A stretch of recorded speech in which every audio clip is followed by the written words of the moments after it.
This week on the Baseline Podcast, Josh and I are joined by Blain Crain from Crain Company over at the Daily Wire, and we're going to be talking all SEC football, from everybody from Auburn to Alabama to who we think the risers are in the SEC and who our top quarterbacks are throughout college football.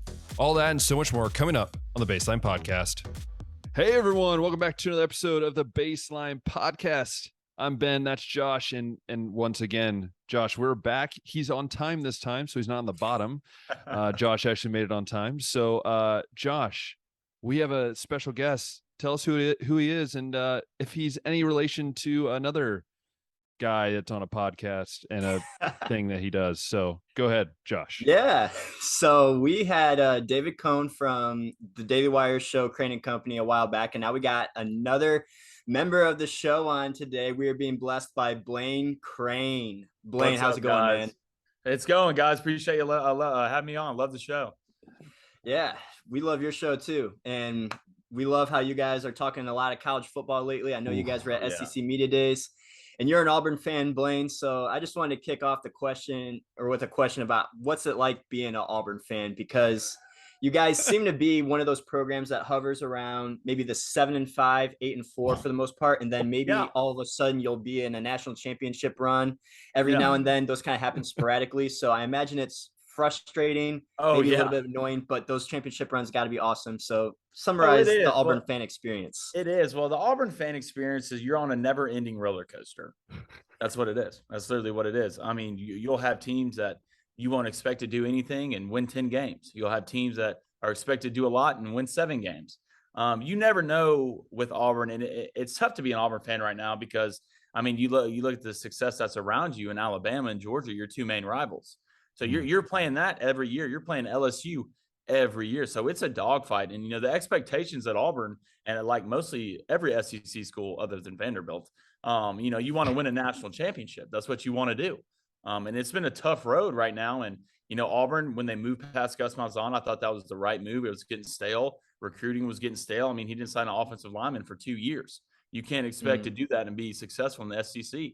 And you move on to Brian Harsin, and you saw what you got in the first year, which was some good football, but not great football. And this next year, we're going to see. I think he needs to win 8 games to keep his job. That's not going to cut it. And you look at some of the losses. The Penn State loss, the call by Mike Bobo late in that game on 4th down to throw a fade pass to a tight end who's never caught a football in his career at Auburn. And then you're up 20 plus, against Mississippi State, and you come back in the second half and lose that game. Then you lose to a South Carolina team that was not good with a GA at quarterback. So the losses are bad. You come that close to beating Bama, but still lose. I mean, in the Iron Bowl, you never know. I mean, you really never know. But being an Auburn fan right now is tough. And I don't see it getting any easier because I don't think they're going to have a great year this year. Yeah. What would you say keeps Auburn from being maybe a consistent contender? Is it just the competitive nature of the SEC West, or do you think there's just something else maybe internally that keeps Auburn from being one of those teams like Bama, Georgia, Ohio State, one of those like national contenders? I would say it's boosters. I would say it's boosters. Boosters hold Auburn back. You can't, expect to be certain level of successful if you don't have full control over a program. I mean, you look at Sark right now in Texas, you can tell he doesn't have full control over that program with Quentin Ewers announcing the start. Hell, he might not even have been the guy who made that decision. I heard the boosters came in and made almost a decision for him. So if you want to have, you look at the Kirbys. Kirby has full control of Georgia, right? Saban, full control of Alabama. You have to put your trust in a coach and let him do what he needs to do to get the right things done when you're in the SEC. When you're the 2 big dogs you play every year are the best teams almost every year in the nation in Bama. Georgia's been coming on late. They got the national championship under their belt, but you have to be able to give a coach full control. Gus never had full control. And you can go back to those years with Gus. I mean, that one time we went to the national championship, lost to Florida State, that is the craziest season I've ever been involved with. That was nuts. With the kick 6, with the Georgia tip. I mean, you can say it's luck, but that was an extremely good football team. You go back to the Nick Marshalls, the Trey Masons, Reese Dismukes at center. I mean, it was a good football team, but I would say if you want to have success, you have to put all the chickens in the roost with your coach and give him the keys and let him crank it and drive. I agree, man. I mean, that's something I hear you guys talking about on the show a lot too, is just Auburn needs to be able to give full control to Brian Harsin, and we'll see what he does in year 2. It sounds like you guys are hoping for an 8-win season. That would be at reasonable expectations. Yeah. Tank Bigsby should be a top 5 rusher this year. Harsin going to year 2, as we just said. But who do we know what do we know about the quarterback situation right now? TJ Finley, Zach Calzada. Who would you say has the edge right now, or has that been announced? It's the Spider-Man gif, man. It's the same. You're just pointing at each other, the same guys. The ceiling's not really high right now with TJ or Zach. You go back, Zach beat Bama. Other than that, he really didn't have that good of a season. And if you watch that Bama game, that defense for Texas A&M played extremely well in that game. But at the end of the day, I'm hearing a lot from Holden Gariner, the true freshman who's at Auburn. And, I think Brian Harsin came out the other day and said that he came to practice and was throwing it better than any of them. And if you're Brian Harsin, I don't care if you're a true freshman, a redshirt senior, if you've been there for 7 years, you better put the best player at quarterback on the field, because at the end of the day, that guy is probably going to be the guy that whether or not you keep your job. So TJ Finley, I don't believe in. Zach Calzada, I don't believe in. Robbie Ashford, I don't believe in. Holden Garrier, I somewhat believe in, but I'm not going to sugarcoat anything. I mean, if you want to make everybody happy, sell ice cream. But Auburn's at the quarterback position. It's not going to be good this year. Tank Bigsby is an elite running back in college football. The offensive line is decent. I heard they're going to run a lot more stretch plays, which I don't like. I think you need to get Tank Bigsby downhill as quick as possible with quick hits, trap plays, power plays. But we'll see. I mean, the defense will be decent. I mean, you got a couple pieces in Derek Hall and some other guys, but the quarterback position, I don't know. I think the highest ceiling is probably Holden Gariner. I mean, the kid's an absolute stud, but he's a true freshman, so he's going to make mistakes. TJ Finley, just doesn't throw the ball well enough. Zach Calzada can't stay healthy, and Robbie Ashford, we just don't know enough about. It is interesting, because I wonder too. We look at Georgia last year, right? Their quarterback play. I mean, you could say whatever you want. They won a championship. That's all that matters, right? They won a championship. But my question is Auburn's defense, will they be able to keep a team in a decent spot to where, hey, we can still at least score enough points to win some tough games down the road? Do you feel like their defense is where it needs to be, or do you think they need to also progress that as well? Yeah, I don't think the defense will be good enough to win you games. I think it'll come down to the teams you play. Penn State, the defense can play well enough, because Penn State still has a bunch of questions, especially at quarterback. You lose Jahan Dotson to the NFL, and I know they got another guy supposedly going to be that good, but I don't know if he's going to be good as Jahan. LSU, I mean, you come in with a new quarterback, maybe Jalen Daniels, that's what it's going to look like. They have a lot more to build, so we'll see about the LSU team. But at the end of the day, you go through it, it's LSU, you'll have a chance. I mean, the smaller schools, you'll have a chance. The Mississippi States, you'll have a chance. But the Georgia and Bama's, there's not going to be a shot in hell to win those games. We might get 3 first downs against Georgia at best. We'll be lucky to score 6 points, even with their defense that they rebuild. Bama's going to kill us. Bama is going to kill us. It is at Bama. It is at Georgia this year. And if you win 7 games, Brian Harsin, one of those wins better be against Georgia and Bama, because if it's not, you're probably going to be gone. So I know you just said you're going to get crushed by Bama, but my follow-up question would be this. What will it take for Auburn to beat Bama? Will it take a kick 6? Will it take something crazy like a triple lateral under banana scoop swirl play that comes out of someone's back end? I don't know. Something like that. I don't know. Maybe an earthquake. A tornado hits the field. I mean, I don't. Maybe you put Tank at quarterback and just run Wildcat the whole game and just try to play possession as long as you can. Because I've tried to rack my brain and see how we would win that game. I just don't, unless it's just a freak game. And you never know with the Iron Bowl. If it was at home this year at Auburn, you never know. You saw that last year. Yeah, right. Of course. You never know. It's weird thing happened. Bama's offensive line played terrible against Auburn. I don't see that happening again. I mean, Bama's got the best player on offense and the best player on defense this year, and it's at Bama. So I don't know what Auburn would have to do to win that game. They would have to establish the line of scrimmage. That's the only chance they would have. And if they did that early, they would maybe have a shot. But I don't see them stopping Bryce Young Will Anderson will just have a feast. And look, I don't feel great saying this. It's not like I wanted to come on here today and just bash Auburn. No, I didn't. But I'm not going to sugarcoat things for you. And I'm certain Auburn fans will. I refuse to do it. Facts don't care about your feelings. The guy says that up here all the time. And the outcome's not looking great. I'm sorry. And if you want to be a top tier SEC team, you got to have a quarterback. Yeah. You do.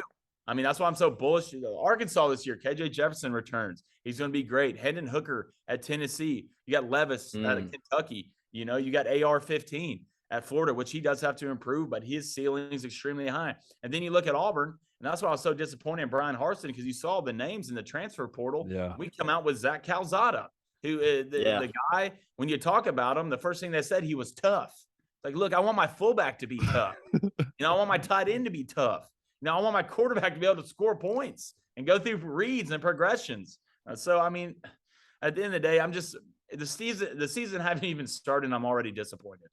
Yeah. And I think, Josh, you even said something. I know we were talking about just quarterback play, I think a few weeks ago with somebody, and we were just talking about how if you don't have a quarterback, or at least a quarterback that can manage a game, at the very least, then it's going to be a tough road sledding down, especially in the SEC. You know, Pac-12, you might be able to get away with it. Big 12, ACC maybe for sure. Yeah, you know, and that's the way it is. And I think, I don't know what you want to say on that, Josh, but that's what that reminds me of. Yeah, QB play definitely important, especially in a competitive conference like the SEC. Disclaimer, Blaine, me and Ben are both from Ohio, but I'm a Florida Gators fan, and I kind of feel the same way about my team as you feel about your team, and I don't really sugarcoat Florida either. I probably trash them more often than praise them, but you think about Florida this year, you got a new coach, right? Coach. So this will be a year. This is an experiment year. That's what it is. All right. So once you get into that year 3, maybe that year 2, then you start seeing a little bit more. And I was critical on Billy early, just from a recruiting standpoint. Most of all the guys he hired, were from Lafayette. He really didn't have a lot of Florida connections on that staff. But they've been picking up lately in recruiting, so that's great. They have done better, That was a huge for Florida. Huge issue with Dan Mullen is he just failed to recruit the state of Florida, and I don't think he ever got a 5-star to come, which that's in a insane. State that talent rich, that's insane. Yeah, so kind of these last few years, I mean, Florida used to run that SEC East division, and then ever since Urban Meyer left, Georgia's kind of built up steam, and now they've taken the division, and they're so far ahead right now. It just seems like nobody's going to catch them for a while with the way that they've been recruiting. Now they got the championship, and they'll probably continue to pick up momentum. How long would you say it's going to be before maybe my Florida Gators, or maybe it's Tennessee, or maybe it's Kentucky, or maybe it's South Carolina, somebody finally is able to dethrone Georgia in that division? God, that's a good question. That's a tough one. It's because right now, in the moment, it doesn't seem like Josh is trying right now. Okay, Josh is just trying to feel hope. Blaine, okay, this is just Josh trying. I want to hear you say that Billy Napier is. I'm an Auburn fan. I'm an Auburn fan. Trust me, I cling on the littlest hope I can cling on to at any moment in time. The thing about Florida is I feel like Florida could be the team that turns it around the quickest. Because if you do win the state of Florida, you are getting absolute phenomenal football players. And if Billy can win the state of Florida, you're going to have a chance. Like Kirby's winning the state of Georgia. Bama, Nick's just winning the country. So that's a little different. But I think Florida could turn it around the quickest just because who Florida is, the tradition and the culture that's been at Florida. I don't know when it changed or why it changed, but Florida used to kick people's ass. Oh, they did, dude. On the regular. Florida, that 2008 national championship team was something else. Something else. Like, I remember I used to look at guys on Florida's defense and have nightmares going to sleep. The Brandon Spikes. Joe Hayden, Major Wright, Will Hill, Reggie Nelson. Swagger. I remember Patrick Rainey. Okay, we're hitting my sore spot, guys. We're hitting my sore spot. That was Ohio State. Okay, they beat Ohio State pretty bad. Okay, that's okay. That's okay. Oh yeah, I'm sure Cone just loved the Michigan Ohio State vibe. Oh, he's going to come during the Michigan week. That's what he wants to come on Michigan Ohio State week again. Oh, yeah. I can't wait for that. But I would say Florida could turn around the quickest. I think Tennessee right now is probably their biggest competitor. A lot of people say Kentucky, but the thing about Kentucky is this. Kentucky almost tried to beat Georgia at their own game, right? They want to ground and pound and play good defense. That's going to be tough to do. You're going to have a quarterback. They're going to have a chance this year But I just feel like Georgia's is better at what they try to do because it's both the same. The thing about Tennessee is that offense is just different with Heupel. It's so hard. It's so hard to stop on defense. And I know their defense is going to struggle just because of tempo that they go, the speed that they go on offense. But if you can get up and you can run with Georgia and you have a quarterback like a Hendon Hooker, and I know you lost Velus Jones to the league, but you have another guy at receiver. I feel like Tennessee right now is probably the closest to catching Georgia. But I still think Florida could turn it around the quickest just because who Florida is. Yeah, that's kind of my thing too, is the most potential right there. I mean, it's the same with Miami and Florida State. Like they got so many resources that they've just failed to capitalize. And if one of those schools can just take control, it's good things are going to happen there. And now that Mario Cristobal's over at Miami, that might stop Florida a little bit. It might halt the process a little bit, because if he can run the state of Florida, it's going to be another school that we got to deal with. It's not just Georgia. Then it's Miami, and then it's just like you said. Miami's it might be Tennessee. Right now. Yeah, Miami's scary right now. Mario's home. I mean, he's already on the recruiting trail. So if you're Billy, like you didn't really want to walk into that. You didn't really expect that to pop as big as it did. But I still think Miami's going to have some time to get back where they need to get to. I mean, I know money's getting funneled into it now. So that matters. So I know Florida just got a new facility that looks awesome. Yeah, it looks so dope. So this is what it comes to, man. It's a money race. That's what it is. Who's got the coolest stuff? Who's got the coolest unis? Who's going to pay me the most money to play there? So. Yeah, and it's also interesting too. We were talking about coaches, right? Billy Napier, some of these, newer guys, some of the guys that have been there for a while. Who would you say right now in college football, not just the SEC, maybe in the SEC, who would you say in college football is on the biggest hot seat right now that says you either have to win or at a certain level this year, I don't know, or else? Scott Frost. That's what I'm thinking too. He's been there so long. They've been very, very, very patient, more than what most schools would be willing to be. Hey, they're going to Ireland to open up their season here in a week, and it's going to be right over my way. I would say it's Scott Frost. He's the hero. Sometimes if you're a great player, doesn't mean you're going to be a great coach. I know he did good at UCF. They had that great year, but he's got to have a good year. He's gone. He took the pay cut. We saw Harbaugh do that and make it to the playoff, but I don't think Scott makes it past this year. I just don't think they have the guys. And I think Scott will be done after this year in Nebraska, because I don't see them winning more than 7 games. Interesting. What do you think about, you spoke of Harbaugh. We heard David's, but he's kind of biased in this. And I'm kind of biased as well. But in the Harbaugh situation, do you think Harbaugh has to beat Ohio State again and do something in the playoff in order for Michigan to feel more secure on what they're investing in? Because just as a college football fan in general, I'm like, yeah, you beat Ohio State once, the first time in 8 years. Yeah. Does he have to do more than just that, do you think, in order to keep? I don't know. And the thing about it is, like, Michigan football right now is in a weird place. How much do you really care? I was talking to a guy today who's from Michigan, and he gets 8 tickets a game, and he's having trouble trying to sell the tickets. Wow. No one wants to buy the tickets. Yeah, and I mean, they just went to a playoff. So I don't know what the expectations are there anymore, to be honest. I know they want to be good. I know Jim Harbaugh wants to be good, but how much does it matter? Because, I look at Jim like this. Michigan, just because of who they are and their background and their culture and tradition for so long, have been good. But, Jim Harbaugh is supposed to be this quarterback guru, right? This guy who's just great. When you go back to the 49ers, he was that guy. How many quarterbacks has he put in the league? Other than Andrew Luck, like if you take Andrew Luck away, that was at Stanford. Yeah, right? I'm talking about at Michigan. How many quarterbacks has he put in the league? None. Yeah. He's had Wilton Spate come through. He's had Shea Patterson come through. He's had Joe Milton come through. Yep. None of them ended up amounting to anything. So that's what's worrisome to me. And their defense last year was ridiculous. I mean, with Aiden, with I think Ajabo was his name. They had a great safety, and Alante Taylor, I think, was a corner. We'll see. It goes back to expectations. How much do you care? Because I do say this. The only thing that worries me about Ohio State last year is the way they got beat. Because Ohio State was extremely talented football team, but they just got beat up physically. Oh, yeah, of course. And the offensive line for Michigan's coming back. They're going to be one of the best offensive lines in the nation.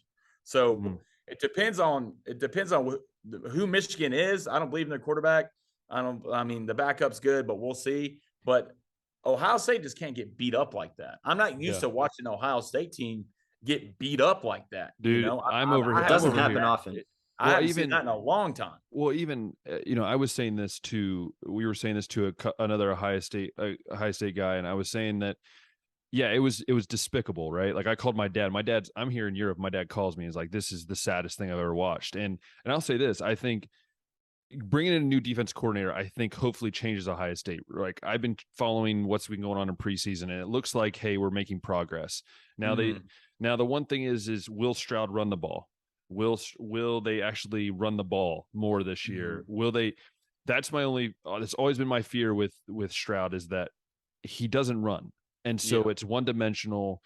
You might as well blitz everyone because he's not going to go and scramble. So, yeah, the physicality thing, I tell people that all the time. Physicality for me was the biggest issue with Ohio State, and I feel like with the new defense coordinator coming in, with the offensive line having a new offensive line coach and having this whole new perspective, I think there's a lot of mad dudes in Columbus, Ohio right now that are really tired of people speaking of how pansy they are.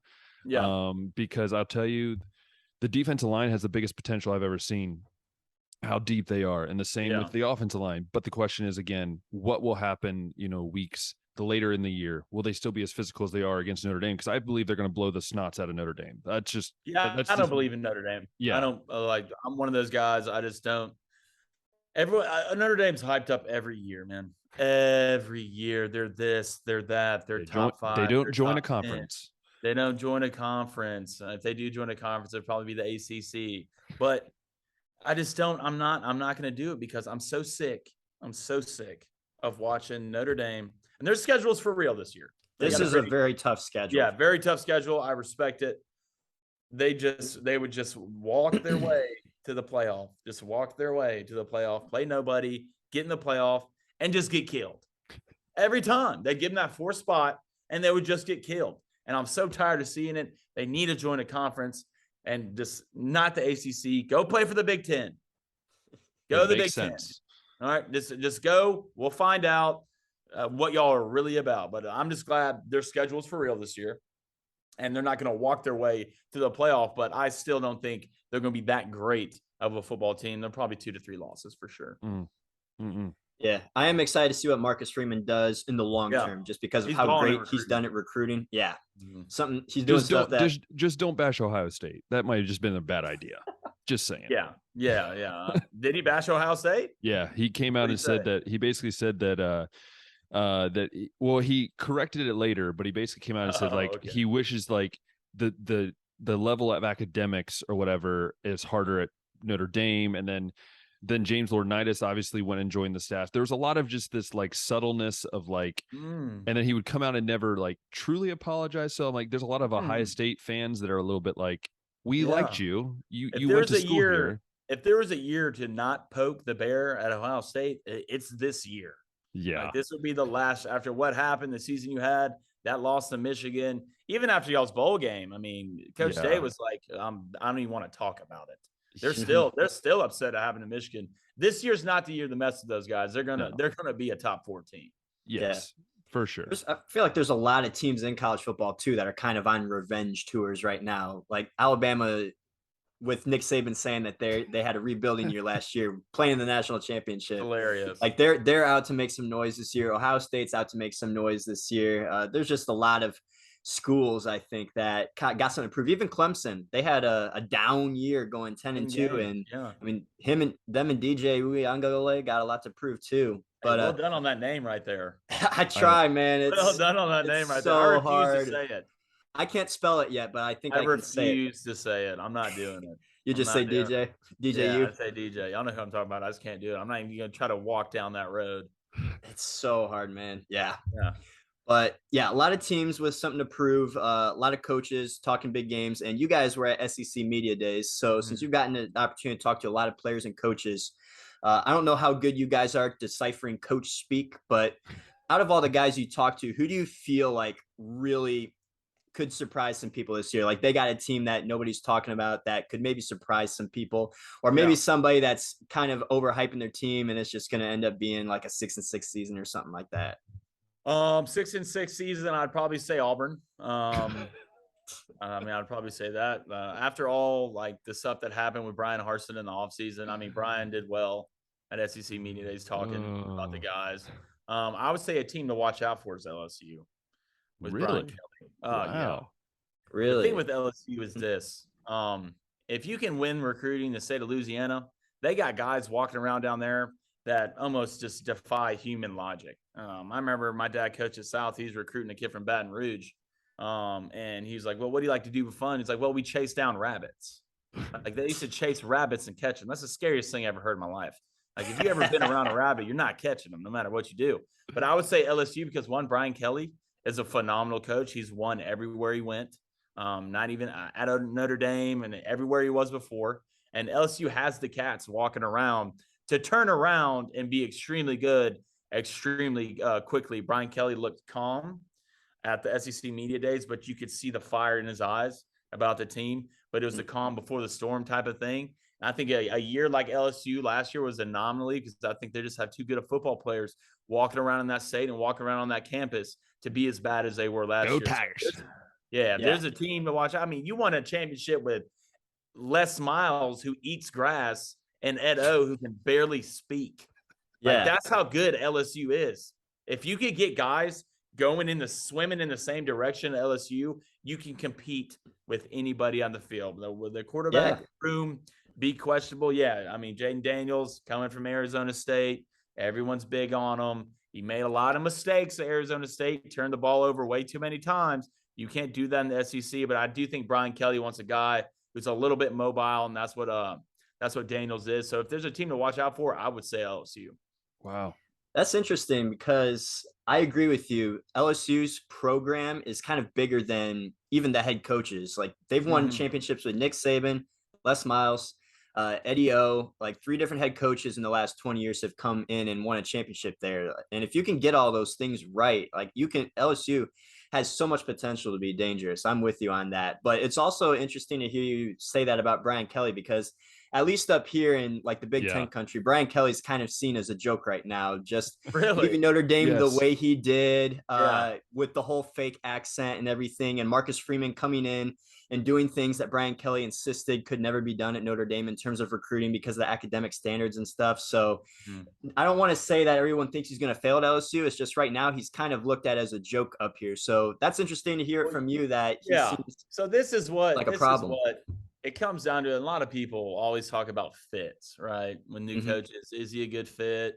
Is he a bad fit? Is he this? He doesn't have the right culture to be this. You know what makes you a good fit is winning football games. Win games. Yeah. You win 100%. Football games. I don't care if you like jambalaya or if you like to go catch crawfish or I don't care. You win football games, and Brian Kelly been winning football games his entire career. So I'm just saying, he might seem like a joke. Those are the ones you got to watch out for. The ones you don't take serious might be the ones who show up to your stadium and kick your ass. Yeah. 100%, man. I'm with you on that. That is true. Yeah, that is true. But speaking of Alabama, Nick Saban, they have a pretty good quarterback down there named Bryce Young.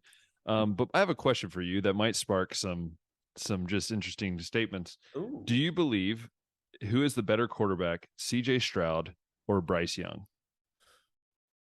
Not because okay, got it. I mean, I think figured Bryce that's where Young. Man, Bryce, I'm telling you, Bryce is something else. And we had Bryce. My brother did a good amount of shows with Bryce last year. That kid's different, man.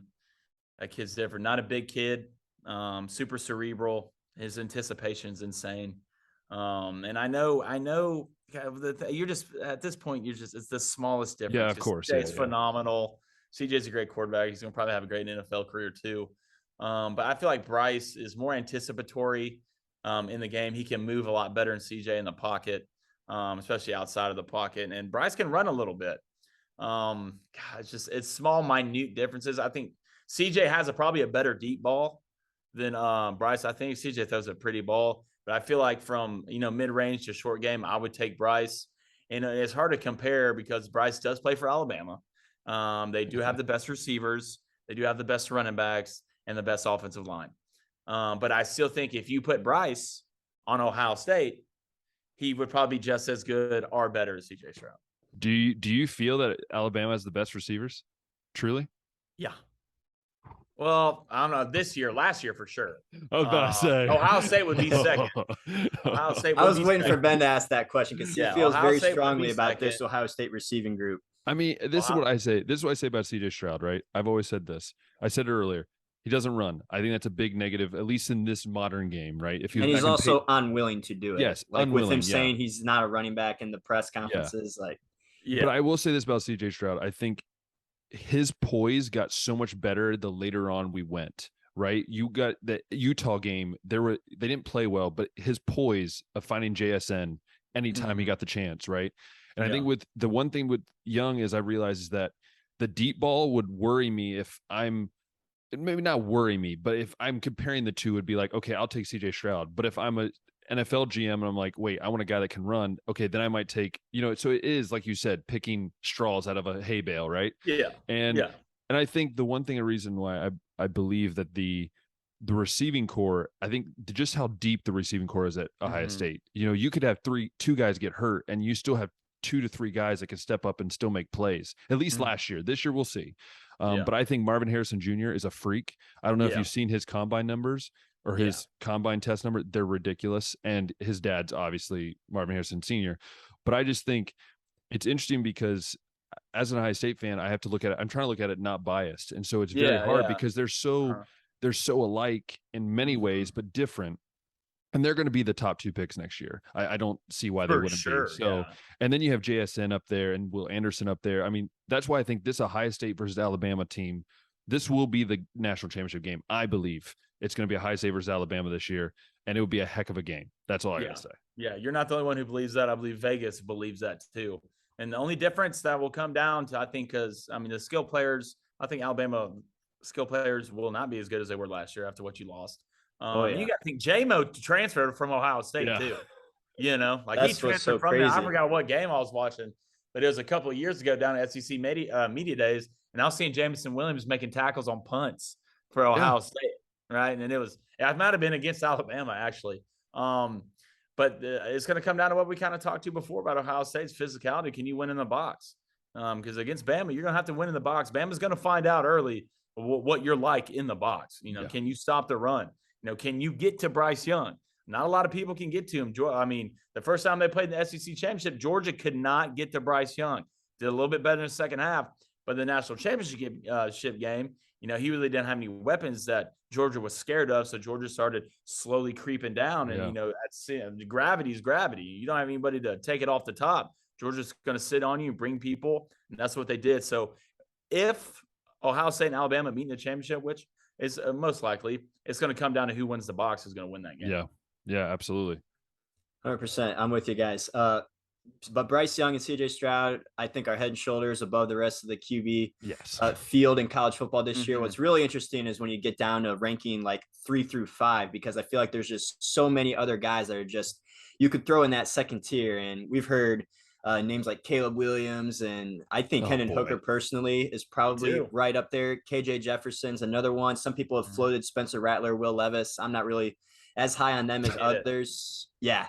But who would you throw up there, Blaine, if you had to rank like a 3, 4, 5 for college football QBs this year after Bryce and CJ?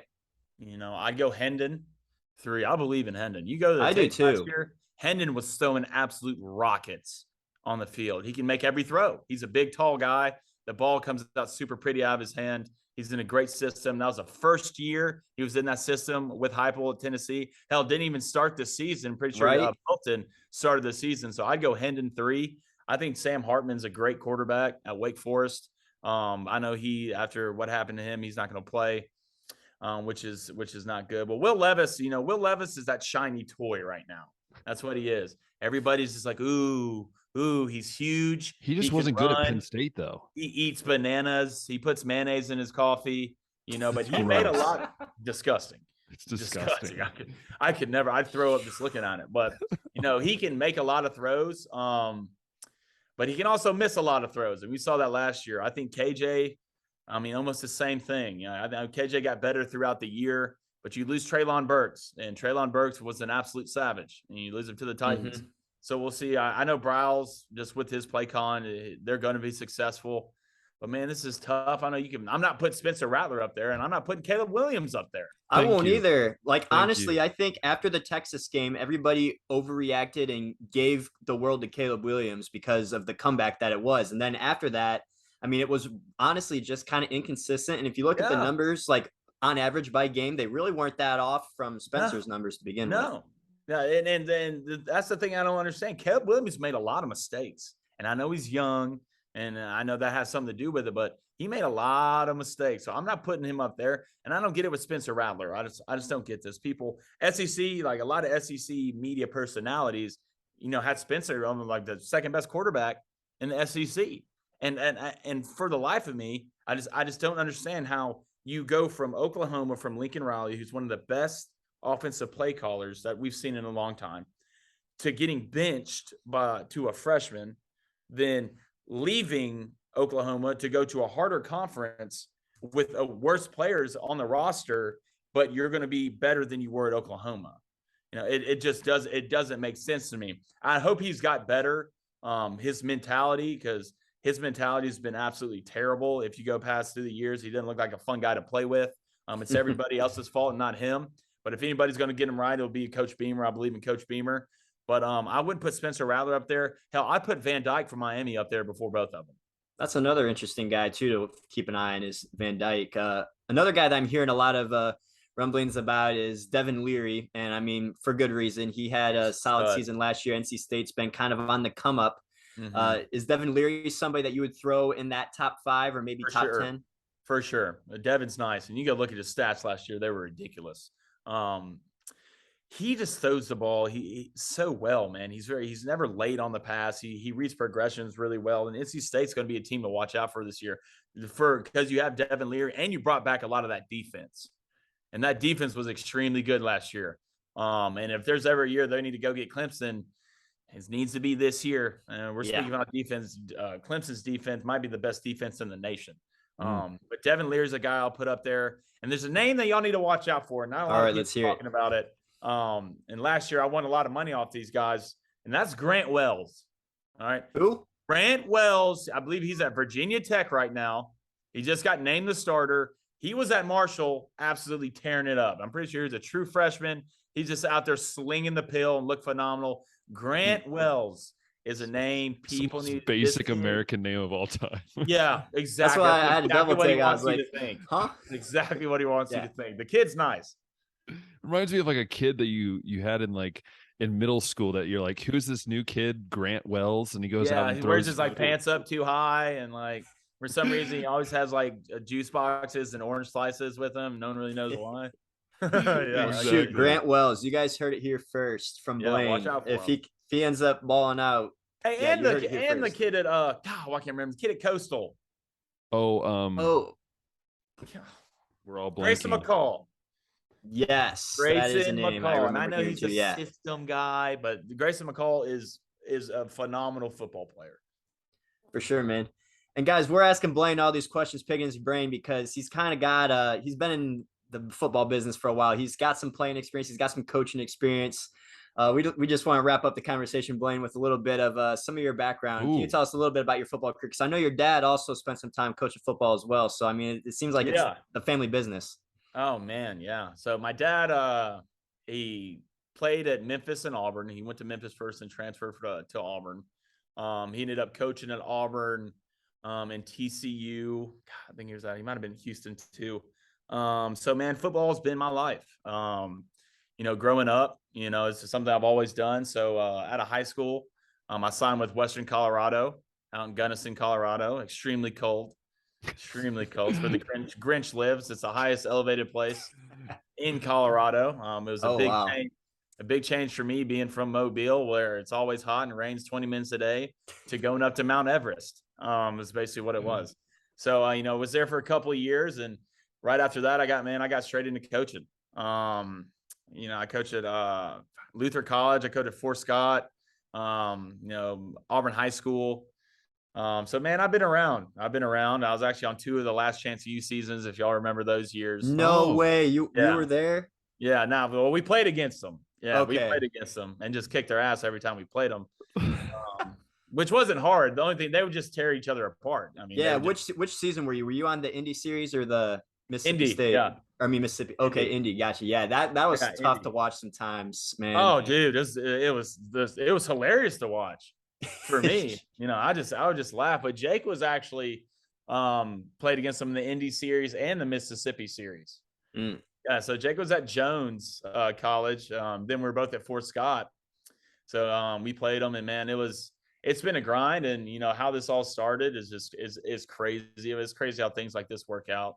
I don't know if y'all want the background story on the show. Do y'all want that? Or? Yeah, we'll get to that. But real quick, Okay. I want to ask kind of how the transition from playing to coaching went. Like, what would be, I guess, a typical path for someone that wanted to get involved in coaching? Is it usually like the GA route, or do you reach out and put your name in like a coach's email or something like that? Or how's that process go? It comes down to most like any business and who you know. Yeah. And I was always one of those kids, especially in high school, man. I just love watching film. And not even my own position, just the offensive line, the defensive line, the safeties, corners, quarterback. What is he looking at? So, man, I remember watching film when I was 7 years old with my dad. He's at Auburn coaching with Takeo Spikes and all these guys. So I was always planning because I know I wasn't going to make the league. I knew that. I mean, my 40 was a forever. It wasn't going to work. So it's. The GA route's a good route to go, but I mean, there's so many opportunities to get into coaching, not even in the D1, but the D2 and hell, even the D3, and you can go down to high school. So if you're serious about it, there's enough places for you to find that spot, but it's a grind, man. You're not going to walk in and just get a job in Michigan, or, you're not going to walk in and get a job at Ohio State or Auburn or Alabama. You're just one of those things you have to work your way up, and I had buddies that are still GAs to this day and are still waiting to get that call. But it's something you probably get 1 week off out of the year. Other than that, you're on the road recruiting. Other than that, you're coaching a football season. So if you're wanting to get into coaching, which man, I love doing it. It's one of my favorite things doing. I'm an extremely competitive guy. I don't care for thumb wrestling. I don't want to lose. But if you're serious about doing it, just know what you're signing up for. It's a great way to get close to the game, because if you can't play it, you coach, and if you never played it, you referee. But just know that it's awesome, man, especially just to see young kids succeed. That's one of the funnest things. I go back memories wise, just the memories I have with players, a season, achieving goals, overcoming certain things. But no, the glorification's there. But no, if you do it, man, it's a grind. It's nothing easy. And if it was easy, everybody would do it. 100%, man. Yeah. So you and Jake both kind of were in the coaching biz for a little bit. How did you guys meet David Cohn? And then when did, I guess, this whole podcasting thing start? Was it while you were coaching, or was it a transition period there? So it was, we were me and Jake were both coaching. It was during Christmas break. So we both came back down. We were down in Tupelo, Mississippi. I have some family there. Shout out to Tup. And COVID hit. Yeah. So everything got shut down. All right, everything got pushed back. Jake would already have to go back in a later time because he was coaching up in Montana, and man, there's snow everywhere. There's bears fighting mooses, like a bunch of wild stuff going on up there. And, I was at Luther in Iowa, which was pretty cold too, but everything got pushed back to COVID.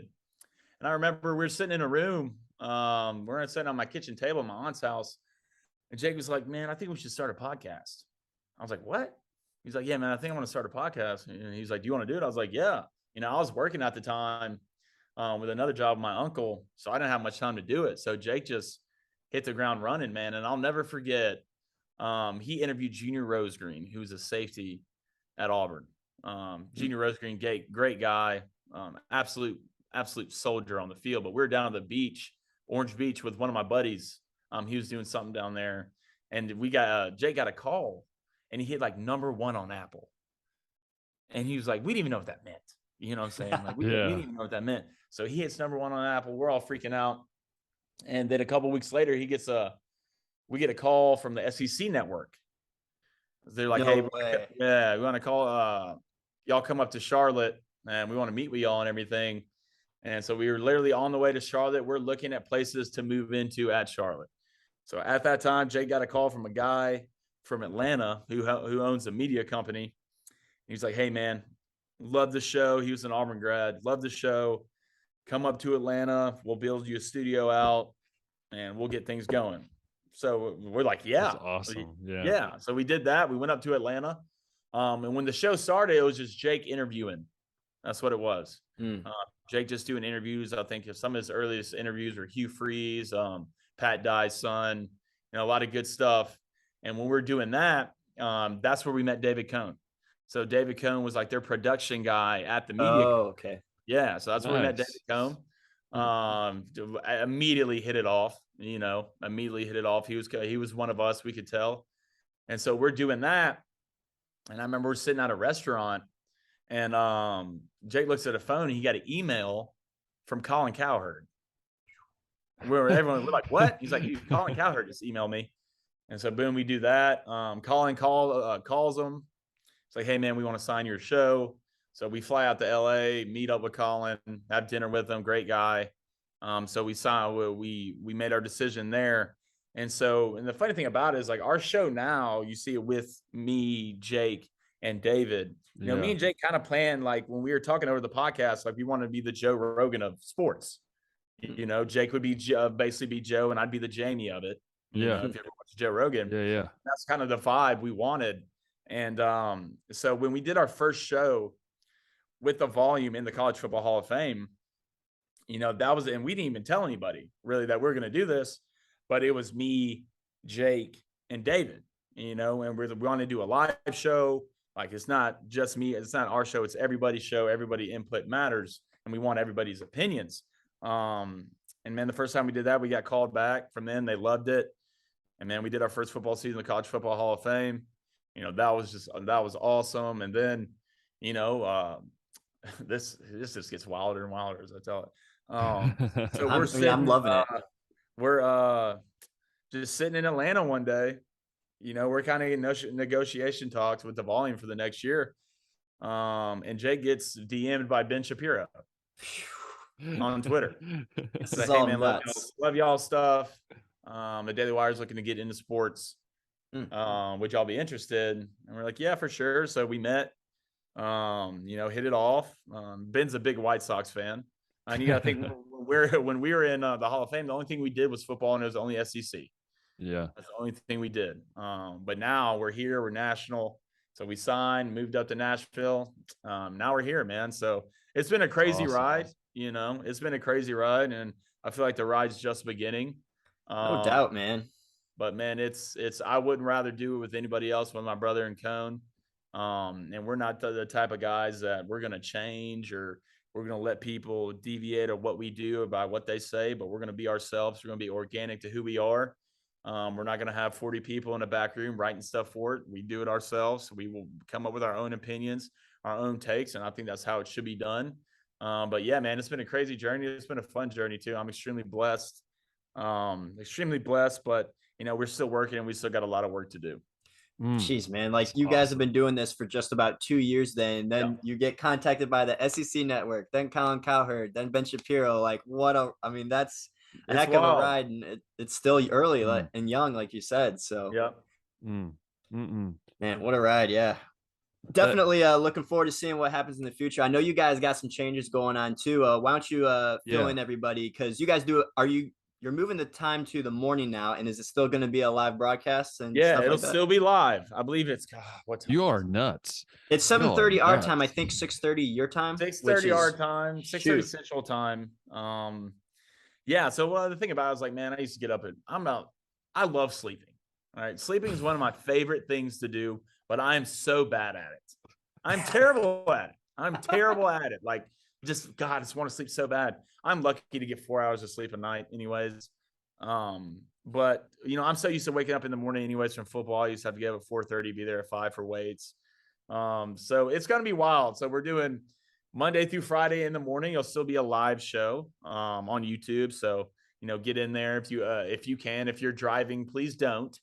Drive your vehicle. Listen, don't type in the chat. I don't want any of that on my hands. But we're going in the morning. We're also going to start doing a Sunday show. Kind of because we're getting into fantasy. Once that starts, our show will actually be an hour and a half now. So that'll be sweet. So the last 30 minutes will be betting and fantasy, and I'm a big fantasy guy, and we're actually doing a couple leagues that I'm in with David and Jake, and I can't wait to show them what the real thing looks like. I steadily beat Jake in fantasy, so it's awesome. It's awesome to see. But he'll have a built-in excuse for that if you ask him. He always does. He'll have something built in. But yeah, man, we're going to the mornings now. So Monday through Friday, live on YouTube. We'll still be on Apple, Spotify, the whole nine.